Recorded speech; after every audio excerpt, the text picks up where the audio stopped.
From MTN News, this is Montana This Morning. Proposed EPA rules have Colstrip residents worried about the future of their town. We need energy, yet we need to, as a society, we need to do it in a way that harms fewest people. Updated emission standards could lead Colstrip power plant owners to end operations.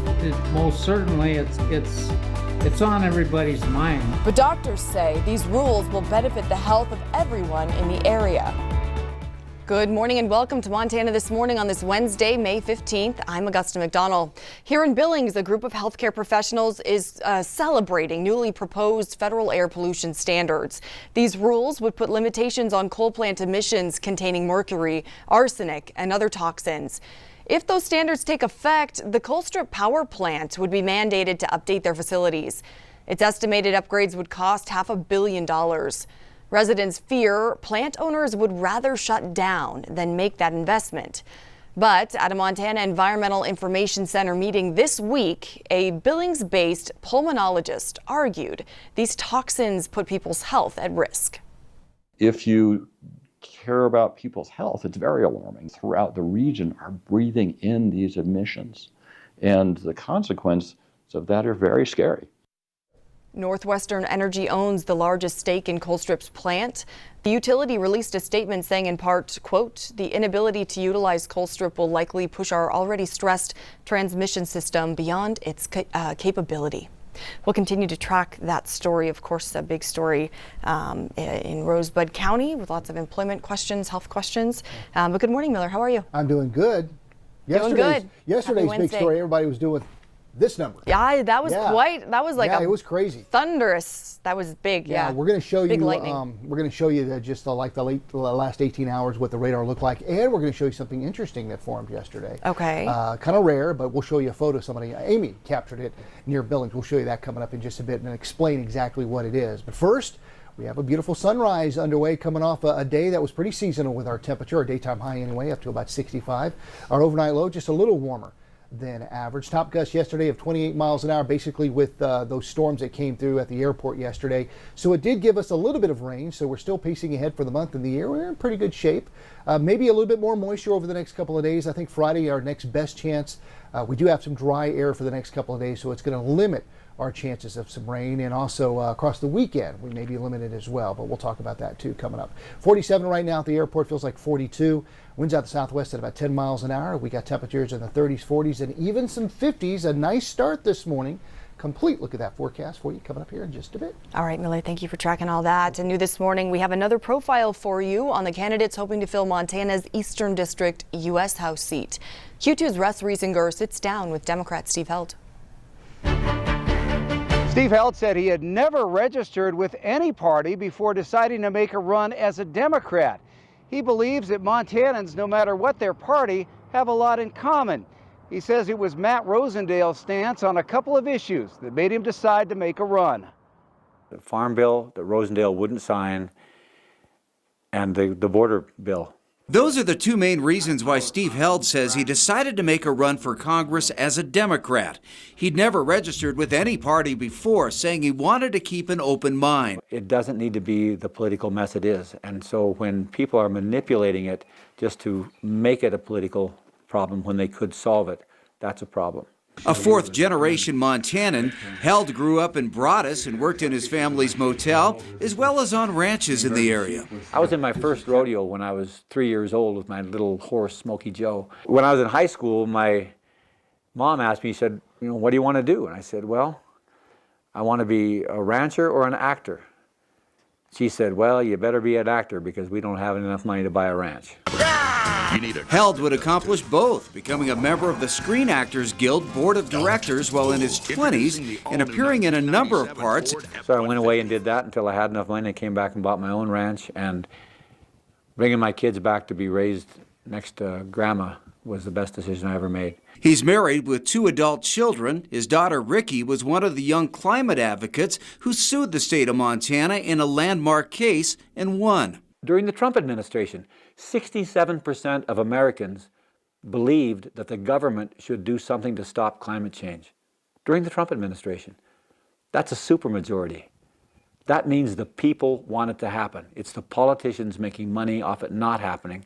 Held says he supports gun rights as well as a woman's right to choose. But it's an issue to me of our Constitution, of privacy, and of freedom. Despite our differences, Held believes there is still a lot of purple in Montana. Most Montanans agree on most parts of most issues. And I am in the center of all of that. And what I can say to you, Democrats and Republicans, and people of every color or creed or every mother's child, our Montana will be safe with me. You can find all of our Eastern District candidate profiles right now on our website. In Billings, Russ Riesinger, MTN News. Russ, thank you. And tomorrow we'll learn more about Democrat candidate Kevin Ham. Again, you can watch all of these profiles right now on all 12 candidates under the MTN Politics tab at ktvq.com. And a Columbia Falls family is pushing for stricter DUI penalties in Montana. Bobby Debris was killed by a drunk driver while crossing the street in March of last year. The driver's blood alcohol content was 0.2 that night. The driver was sentenced to just 1.5 years in jail. Bobby's mom and sister are now hoping to propose a new law in Montana's upcoming legislative session in January. It states anyone who kills a person while driving with a BAC higher than 0.15 will be automatically charged with a felony. All of these deaths are preventable. Bobby would still be here if that man was paying attention. Mm-hmm. If he wasn't drunk, he would have stopped. He would have seen him. Bobby's mom and sister, pictured here, started Montana Bar Ferries. They leave powerful messages and $5 coffee gift cards on vehicles left at bars overnight. They say it's their way to thank people for making responsible decisions. And in national headlines now, the Biden administration is preparing to send $1 billion in arms and ammunition to Israel. This comes just days after the U.S. withheld shipments of certain weapons. CBS's Jared Hill has more on that and what's happening today in Gaza. This morning, smoke billowed from the horizon in Gaza as Israeli forces pounded parts of the north. Tuesday, in the Nuseirat refugee camp, a CBS News team was there as first responders dug survivors out of the rubble of a building targeted by Israeli warplanes. This comes as the United Nations says more than 500,000 Palestinians have fled the southern city of Rafah since Israel started targeting the area last week. These developments are further impeding humanitarian access and worsening an already dire situation. At the same time, Hamas goes on firing rockets indiscriminately. All crossings out of Gaza are now blocked, leaving 20 American medics trapped inside. Something that I had to do. I felt like the efforts back home were not going anywhere. They were falling on deaf ears. In Tel Aviv, Israelis marked 76 years since the nation was created. Celebrations held with heavy hearts. Today, Palestinians are observing the 76-year mark in a different way. They call it Nakba, Arabic for catastrophe, marking how long it's been since their mass expulsion from the region. This complex backdrop as thousands of Israeli settlers marched toward Gaza, demanding the right to rebuild settlements, some blocking aid from getting in. Jared Hill, CBS News.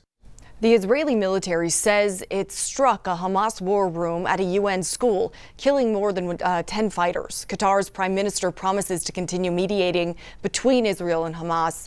He says a ceasefire is, quote, required now. And in a New York courtroom yesterday, former President Donald Trump's lawyers cross-examined Michael Cohen. Cohen is the prosecution's key witness in the so-called hush money case. Trump's attorneys tried to portray him as an opportunist motivated by revenge. They pointed out that Cohen has publicly attacked his former boss, including selling merchandise on TikTok, like a T-shirt depicting Trump behind bars. Prosecutors allege Trump made hush money payments to illegally influence the 2016 election. Trump has denied any wrongdoing in this case. Back in our region of the world, a plan to overhaul mail service in Wyoming is now on hold. The United States Postal Service proposed closing every mail processing facility in the state. Under that proposal, outbound mail from northern and central Wyoming would have been sorted in Billings. Wyoming's congressional delegation argued the move would slow delivery. USPS officials will now reevaluate future plans for Wyoming. They say the initial proposal was part of a 10-year, $40 billion strategy to improve overall operations.